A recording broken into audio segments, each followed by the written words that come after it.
Y segundo, quería hacer una consulta, si es que nos podía describir cómo es este tema de los agravantes en el caso de feminicidios.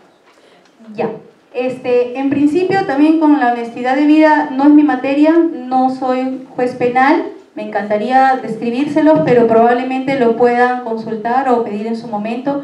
Yo he venido a hablar por el tema de violencia familiar y he tocado este aspecto como parte de lo que la ley establece, ¿no? Pero no, me disculparán, no voy a poder absolver esa consulta, pero si acá hubiera algún penalista que pueda absolver la interrogante, con todo gusto le puedo conceder el uso de la palabra.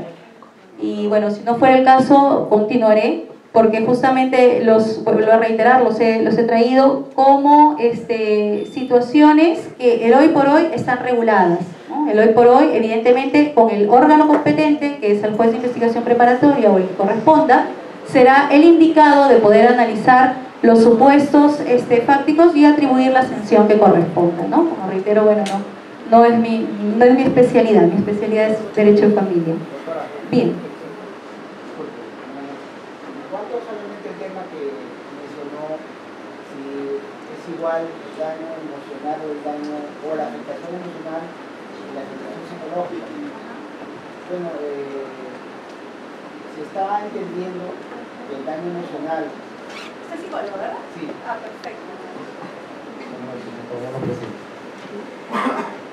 Bueno, se está entendiendo de que la afectación emocional y la afectación psicológica es sinónimo, es lo mismo. Lo que diferencia es ellos dos, ya sea psicológico, en afectación emocional o psicológica, se diferencia así del daño psíquico. La terminología es igual, ¿por qué? Porque cuando se refiere al daño o a la afectación emocional, el mundo psíquico es completo, ¿no? Y dentro de una parcela psicológica de las emociones. Si es compatible con los hechos de violencia, hay una afectación emocional o una afectación psicológica, ¿no? Ahora, para determinar si esa sintomatología que presenta el afectado o la afectada perdura de manera recurrente e inflexible en el tiempo, pasado o superado los 6 meses, se podría ya hablar de un daño psíquico, ¿no? Entonces, desde el entender afectación psicológica y afectación emocional compatibles a los hechos de violencia denunciados, es lo mismo. Muchas gracias. ¿Alguna otra apreciación de algún psicólogo que estuviera presente? Bueno, interesante, ¿no? Lo que nos dice el licenciado, porque en efecto eso es lo que les decía, ¿no? Hay una situación de criterios que en la práctica, como por eso están justamente los psicólogos, que para mí, vuelvo a reiterar, es de gran apoyo porque me ilustran mucho sobre las situaciones en concreto. Entiendo que para ello, me imagino también dentro de su función que les compete, también llegarán a acuerdos, se unificarán en criterios. Hay una situación también problemática que trastoca al mismo equipo multidisciplinario por una serie de situaciones, pero bueno. Entonces, es importante, ¿no?, la precisión que haya hecho, porque en efecto, nosotros como jueces, cuando vemos y advertimos ya, sea un daño emocional o un daño psicológico, igual dictamos medidas de protección, porque evidentemente ellos precisan la correlación, ¿no? Pero sin embargo, todo lo que les estoy mencionando es que en la práctica jurídica todavía hay criterios que no son uniformes. Hay jueces que yo he escuchado que dicen, no, para mí el daño emocional es distinto al daño psicológico.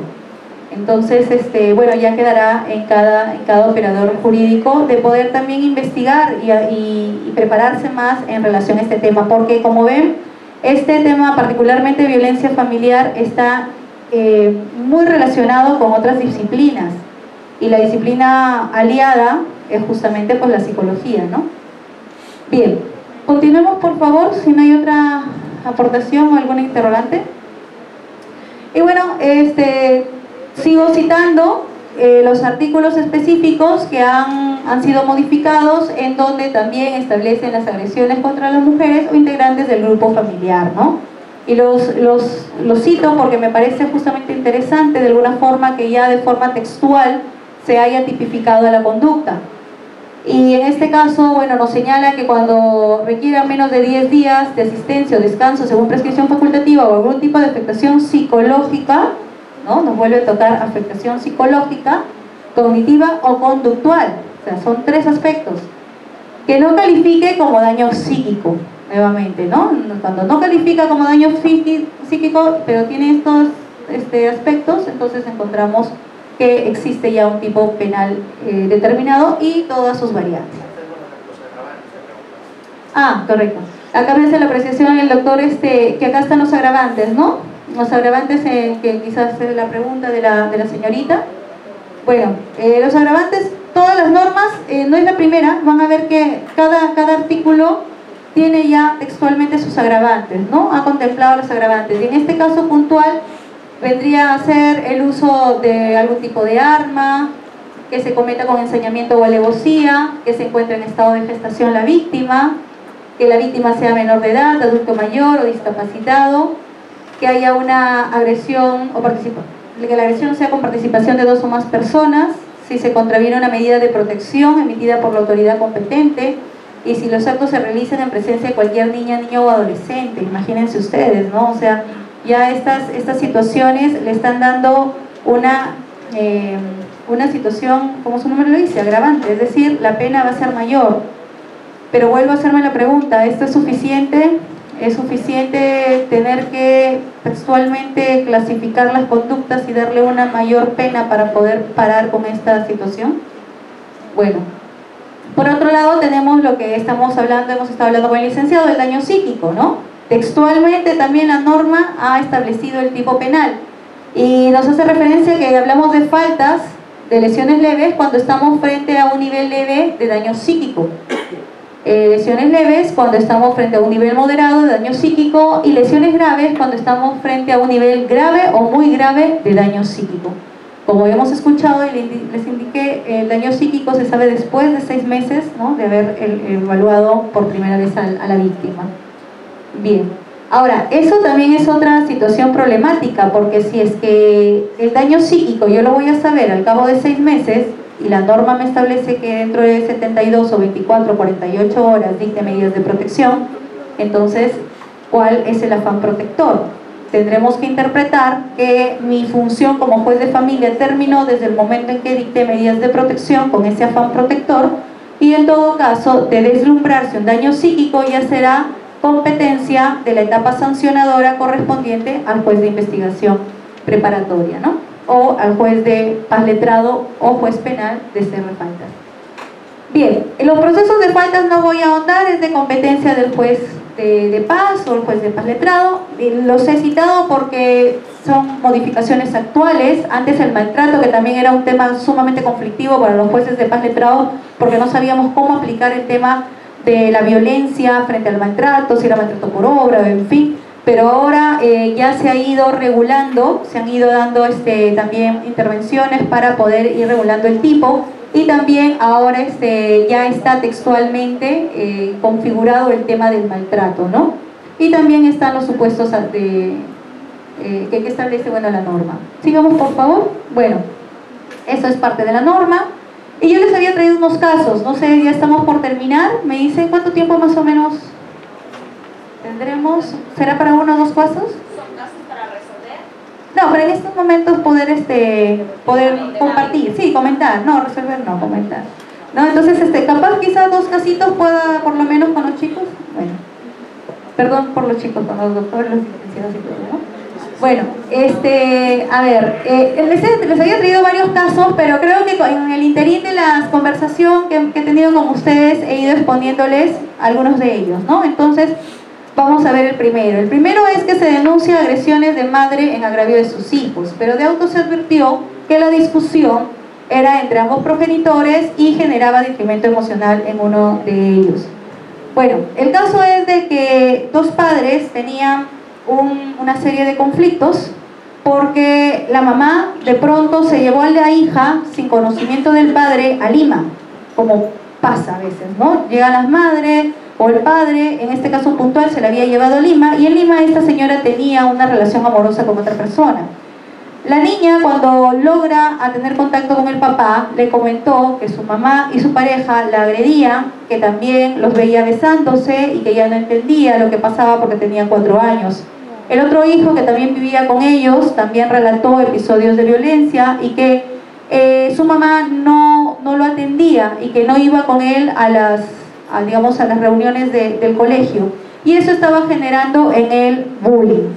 El papá, que era el denunciante en este caso, alegaba de que sus hijos estaban siendo maltratados de forma física y psicológica, pero lo cierto es de que entre ellos, como progenitores, habían una senda de denuncias que se habían entablado uno contra el otro, y además tenían un proceso de tenencia en trámite. Entonces, lo que optamos fue no solamente dar medidas de protección a favor de los niños contra la mamá, sino también contra el papá. Porque resulta que el papá también se había ido a Lima, se la había cogido a la niña y se la había traído. Y como yo digo, ¿no? Los hijos no son paquetes, ni tampoco son propiedad de nadie. Los hijos son sujetos de derechos, y así hay que verlos. Los niños, niñas y adolescentes son niños o personas en crecimiento, pero con todos los derechos tan iguales como nosotros. Entonces, se hizo de oficio, ¿no? Porque la denuncia había sido solamente para proteger a los hijos contra la mamá. Entonces, como digo, de oficio, deslumbramos esa situación y se dictó contra los 2 padres. El otro caso es que una señora denuncia a su expareja por amenaza de muerte con arma de fuego. Este caso, lo que vimos es de que la señora denunciaba el hecho de que su expareja se iba a verla, inclusive había ido hasta su trabajo para amenazarla, y que ya le había mostrado el revólver. Bueno, no lo hemos consignado ahí, pero el señor inclusive le había mandado mensajes de texto diciéndole que la iba a matar, que también iba a matar a su nueva pareja, que los iba a corretear a balazos y cosas por el estilo. Ella ofreció esos medios probatorios, que eran los textos por WhatsApp, y nosotros dictamos como medidas de protección no acercamiento, las prohibiciones genéricas, y también ordenamos de que prohibición de telecomunicaciones bajo cualquier medio, y también dimos cuenta a su cargo para que no portara armas, porque sí se logró finalmente determinar. Nos entrevistamos con el señor y el señor evidentemente negó los hechos, pero ahí estaba su número, ese era su número, esos eran los mensajes, en fin. Bueno, finalmente al menos esas fueron las medidas de protección, porque también lo que ella había arrojado era un riesgo severo, el temor era fundado, ¿no? Lo otro, por favor. Bueno, una hermana denuncia a la otra. Esta era una clásica denuncia entre hermanas. Si lo vemos muy a la ligera, podríamos decir, bueno, fue porque una hermana le cuenta al papá que estaba saliendo con un muchacho, un fulano, entonces la chica lo que hace es comenzar a decirle tal por cual, desde la hasta la Z, y de alguna forma, como le digo, algunos podrían decir, bueno, pues entre hermanos quienes no pelean, ¿no? Hay que tener cuidado con eso, porque tampoco no podemos estar minimizando las situaciones. Lo cierto es que esta jovencita narró que no era la primera vez, que su hermana tenía un alto calibre de palabras en contra de ella, y en la evaluación psicológica sí arrojó que tenía una afectación, ¿no? Entonces, evidentemente se dictaron las medidas de protección genéricas, de prohibición de cualquier tipo de agresión psicológica, porque esta fue específicamente psicológica. Hija denuncia a su madre. Esta fue porque una niña estuvo jugando con su primo, y en esas situaciones ella lo empuja y el niño comienza a llorar, comienza a patalear y todo ello, y viene la mamá de frente y la golpea a la niña, ¿no? Y le dice, pero ¿por qué haces esto? Si yo te he dicho que tu primo no lo puedes tocar, él es un llorón, y eso te pasa por haberlo golpeado, y encima le golpea a la niña. O sea, entonces la niña no sabía qué había pasado, y lo peor del caso es que la niña, porque ahora ustedes saben que los niños dicen, te voy a denunciar, ¿no? Entonces la niña le dijo eso a la mamá, te voy a denunciar, y la mamá le dijo, haz lo que quieras, no me importa. Bueno, pues terminó denunciándola. Y eso es lo que también pasa, ¿no? Bueno, en este caso sí arrojó lesiones, ahí también hay que tener cuidado. Una cosa, ahí, bueno, no sé cómo se tomará esto, pero yo creo que sí hay un principio de autoridad que definitivamente los padres no pueden perder bajo ninguna circunstancia, Y creo que acá todos, en alguna circunstancia, por algún motivo, por lo menos un palmazo nos han dado, ¿no? No justifico evidentemente que los masacren, que los azoten, ni que nada de eso, ni que los quemen, porque eso sí es una desgracia, pero creo que hay que tener cuidado también cómo valoramos los hechos cuando están inmersos dentro de una forma de castigo y cuando realmente es un tema pues de violencia, ¿no? Ahí yo creo que también los extremos no son dables. Hay algunos que dicen no, pero es que no se puede tolerar la violencia, o sea, tolerancia cero, bajo ninguna circunstancia.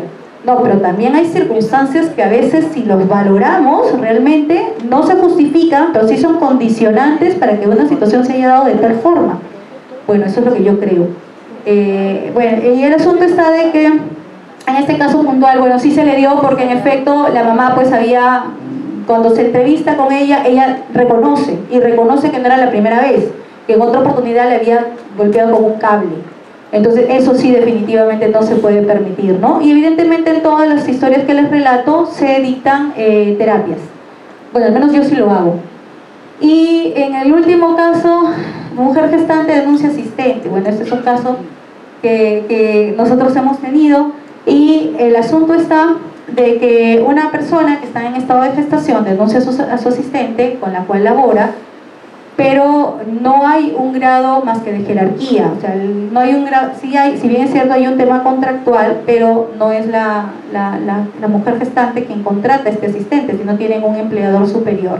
El detalle está que se da en ese contexto y bueno, tenemos que en el caso de las mujeres, solamente por la condición de tal, ya nos ponen en una postura de víctima, ¿verdad? Bajo cualquier otra circunstancia. Entonces, esta persona que estaba en gestación alegó su situación de gravidez y indicó de que era intolerable ya trabajar con esta asistente porque le hacía la vida imposible, hablaba mal de ella, habían tenido enfrentamientos, la situación no cambiaba. Y bueno, entiendo, este caso no lo vi yo, pero entiendo que se le dictaron medidas de protección a favor de la mujer gestante.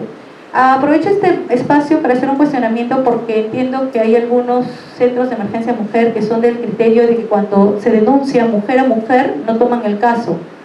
Eso es algo que me he enterado extraoficialmente. No sé si será verdad, en todo caso sujeto a poder corregirme, pero no sé en qué medida eso se esté dando, porque entonces ¿de dónde queda la protección y del ajuste razonable que yo les decía por la condición de tal, ¿no? Bien, bueno, hay muchos cabos sueltos todavía por resolver, hay muchas cuestiones por afinar, por ajustar, hay muchos criterios todavía que tenemos que poder cimentar para poder tener una buena actuación frente a los justiciables. Yo les agradezco su participación, les agradezco por haberme escuchado y si hubiera alguna pregunta o algo, presta a escucharles y si no, pues buenas noches.